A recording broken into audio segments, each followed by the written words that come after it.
New D-max, new BT-50, so exciting. But of course, fools rush in, don't they, where angels fear to tread.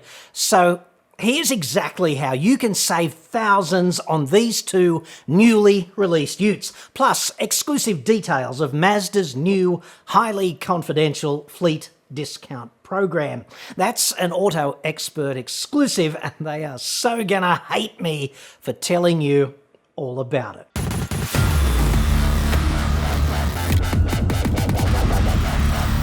I'm John Cadogan from autoexpert.com.au, and I get new cars cheap for buyers here in Australia. Hit me up on the website like that. New D-max and BT-50 utes, okay? Impossibly stimulating. Out there. Finally here too, kind of. The bogan horde is currently strapping on their best blue singlets and doing little wheeze in their Bisley work trousers and Tradie Lady underwear.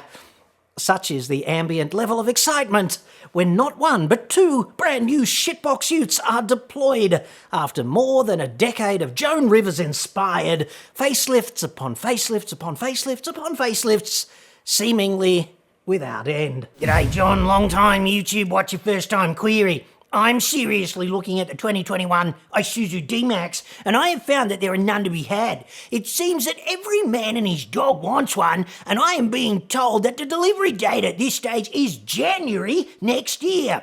I realise that is the way that it is, but with an order and wait type scenario and the massive amount of people wanting them, is there still a way for you to get them cheaper than the current $58,990 drive-away price? I don't want to waste your time and effort because, you know, time and money. What do you reckon? Been getting a lot of this lately, okay? It's like such a classic way to look at it, and it's frankly how to do this wrong. Do not order and wait, okay? At least not if you want to save thousands. Pull yourself back from the brink. Never order a car and wait. Just wait and then order when the car is in stock. That's how you should do this. Isuzu dealers are frothing at the mouth, and perhaps other orifices as well, who knows, because of latent demand in the market. It's so pent up, buyers queuing up over the horizon. It seems that everyone is dead keen to get out of their old shitbox D-max and into an all-new shitbox D-max. Demand has swamped supply momentarily, and don't the dealers love it? Yes! So my strong advice to Andrew, and perhaps you if you are caught up in D-max fever, is just chill out, dude. Do not pay a deposit. Do not sign a friggin' contract. Just wait. Wait until January. It's just a few more lockdowns and endless weeks of bushfires and a fortnight perhaps of tolerating her family over Christmas. That's nothing. You're match fit in all these respects. You can do this. That's not funny. If you go to a dealership now and commit, you will pay absolutely the full freight, and you will be locked in. And if it emerges between now and delivery that there are unexpected problems with your shiny new D-max, it's going to cost you thousands to back out, right? For example, it was alleged to me just the other day that the new camera-type safety systems on D-max are incompatible with accessories such as ladder racks and things of that nature, which is certainly going to piss off quite a few tradies. And I haven't had time to look into that in any detail at this stage, okay? But it's a potential, and if you're thinking about doing that, I certainly want to clear it up. If it is true and you are that big ladder-toting tradie dude, you're going to be mightily pissed off if you discover this gem of information after dropping, I don't know, $5,000 on a 3-month wait, huh? So just wait. Be a spectator. You know, this can be a spectator sport at this stage. Halfway through January, you might be pleasantly surprised or not.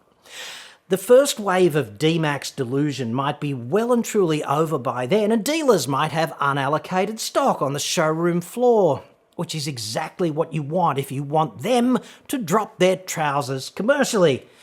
And trust me on this, nothing is nicer than the sound of a car dealer's trousers hitting the floor. I think you'd agree.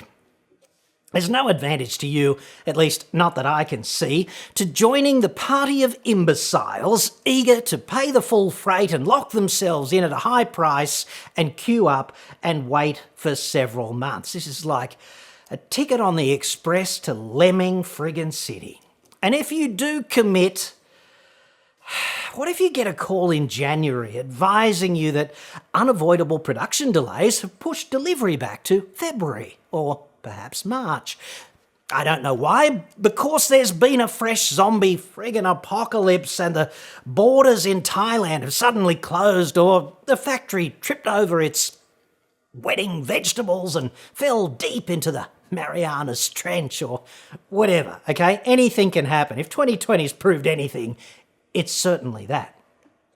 The dealer is the only one who benefits from you stepping up now. If you do that, you will be joined at the friggin' hip to him commercially, and in the game, they call this taking you off the market. So you can't enjoy any flexibility such as to buy something else if in fact it transpires that something else is a better option for you. So locking you away is good for him, but kind of bad for you. Flip sides of the coin now, let's talk Mazda. On sale date for the hastily revised, some would say cloned, rebadged, whatever, D-max, henceforth known as the BT-50, is imminent.